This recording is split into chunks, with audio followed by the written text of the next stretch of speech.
একটা বিপ্লবী সরকার যখন গঠন হবে জনগণের ইচ্ছা এবং অভিপ্রায়ের বহিঃপ্রকাশ হিসাবেই অন্তর্বর্তীকালীন সরকার গঠিত হয়েছিল। এটা সুপ্রিম কোর্টের রেফারেন্সের কারণে গঠিত হয়নি। জ্যোতিষীর মতো অতস কাজ দিয়ে গ্রহ নক্ষত্রের বিচারের মতো সংবিধানের ধারা বিশ্লেষণ করে যারা আমাদেরকে আইন বুঝাতে আসেন তাদের জন্য আমার করুণা হয়। যখন বিপ্লব হয়েছে একটি নিষ্ঠুর স্বৈরশাসক পালিয়ে গেছে, শত শত মানুষের লাশ রাজপথে তখনও পড়ে আছে। সেই বিপ্লবের পরে যে সরকার গঠিত হয়েছে সেটা একটা বিপ্লবের সরকার। সেই সরকারের উপরে 1972 সালের সংবিধান বাইন্ডিং ছিল না এবং বাইন্ডিং এখনো নেই।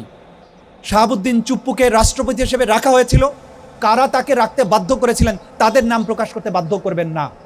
শাহাবুদ্দিন চুপ্পুর বিরুদ্ধে এখন অনেক কথা বলেন যে চুপ্পু সাহেব করেছেন, তিনি ভালো প্রেসিডেন্ট না, ইত্যাদি ইত্যাদি। শাহাবুদ্দিন চুপ্পুকে প্রেসিডেন্ট কে রাখতে বলেছিল সেই সময়? আজকেও তাকে কে রেখেছে প্রেসিডেন্ট হিসাবে, সে যদি স্বৈরাচারের দোষরই হয়ে থাকে?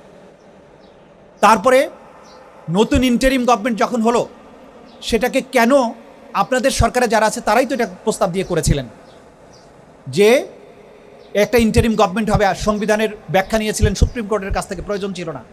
একটা বিপ্লবী সরকার যখন গঠন হবে জনগণের ইচ্ছা এবং অভিপ্রায়ের বহিঃপ্রকাশ হিসাবেই অন্তর্বর্তীকালীন সরকার গঠিত হয়েছিল। এটা সুপ্রিম কোর্টের রেফারেন্সের কারণে গঠিত হয়নি।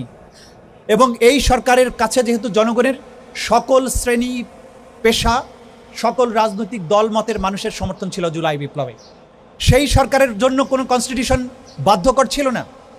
সেই সরকার বাংলাদেশকে নতুন করে একটা নতুন বাংলাদেশ উপহার দেওয়ার জন্য দায়িত্বপ্রাপ্ত হয়েছিলেন এবং সেই দায়িত্ব প্রাপ্তিকে ভ্যালিডেট করেছে 2024 বা 25-এর যে গণভোট। যারা গণভোটকে বলে এটা আইনের দৃষ্টিতে বাধ্যকর নয়, তাদেরকে আমি জ্ঞান পাপী মনে করি।